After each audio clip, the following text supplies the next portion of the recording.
चंद्रभान सुरेंद्र नगर का निवासी था। वह पूर्वी दिशा के टापू के साथ व्यापार किया करता था। चंद्रभान ने अपने व्यापार में लाखों रुपए कमाए थे। समय के साथ साथ उसका व्यापार कई देशों के साथ बढ़ता ही गया, लेकिन पहले जिस भारी मात्रा में चंद्रभान को फायदा होता था, अब वह कम होता जा रहा था।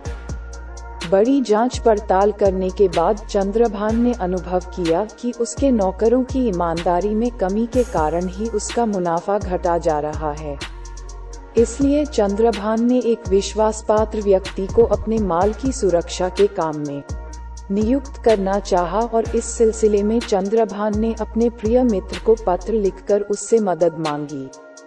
उसने लिखा कि उसे अचानक एक ईमानदार व्यक्ति की जरूरत आ पड़ी है।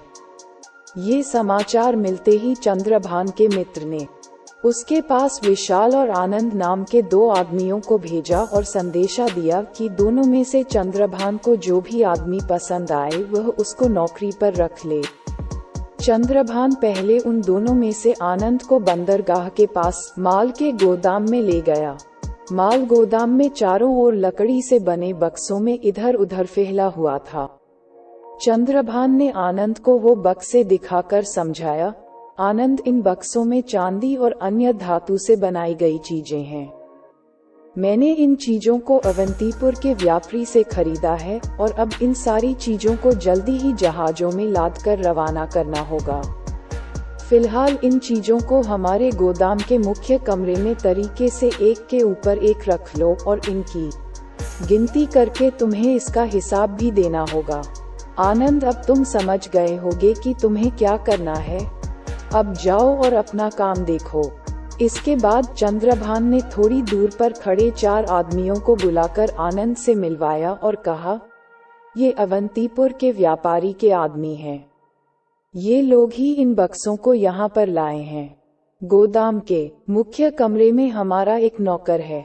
ये लोग इन बक्सों को वहां पर ले जाएंगे, तब हमारा नौकर इन बक्सों को वहां पर तरीके से एक के ऊपर एक रखेगा।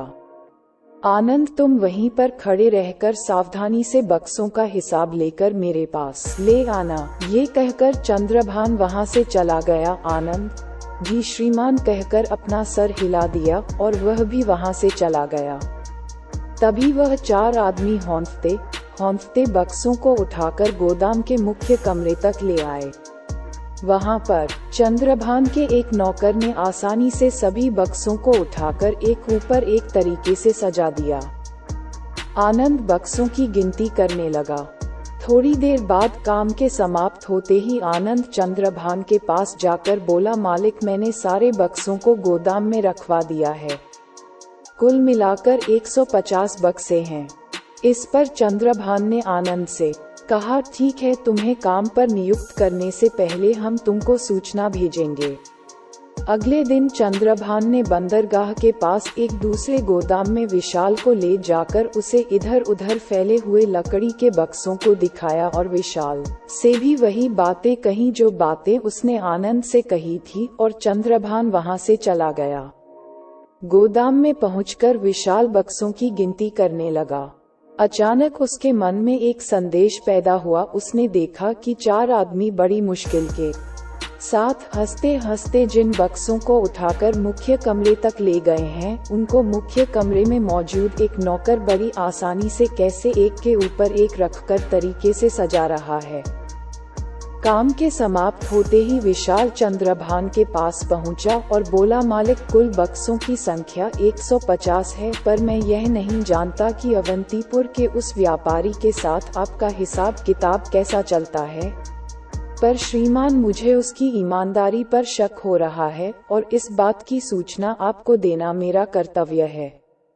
इस पर चंद्रभान ने नकली गुस्सा दिखाते हुए विशाल से कहा, विशाल, तुम्हें मेरे मित्र की ईमानदारी पर शक कैसे हो रहा है? क्या तुम नहीं जानते किसी पर आरोप लगाना कितना अपमानजनक है?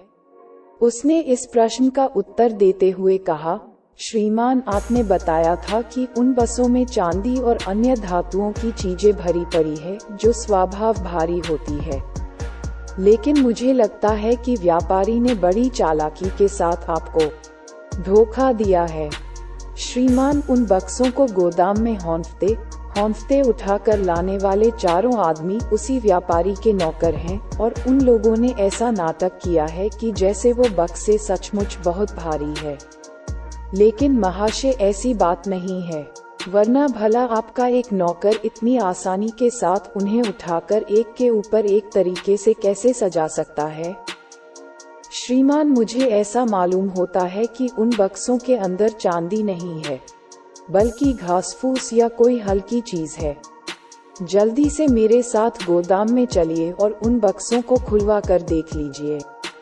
विशाल का ये सुझाव सुनकर चंद्रभान मन ही मन हंस पड़ा और विशाल के कंधे पर थपकी देते हुए बोला, विशाल तुम काफी कुशाग्र बुद्धि और सूक्ष्म दृष्टि रखने वाले आदमी हो, मैं तुमसे बड़ा प्रसन्न हूँ।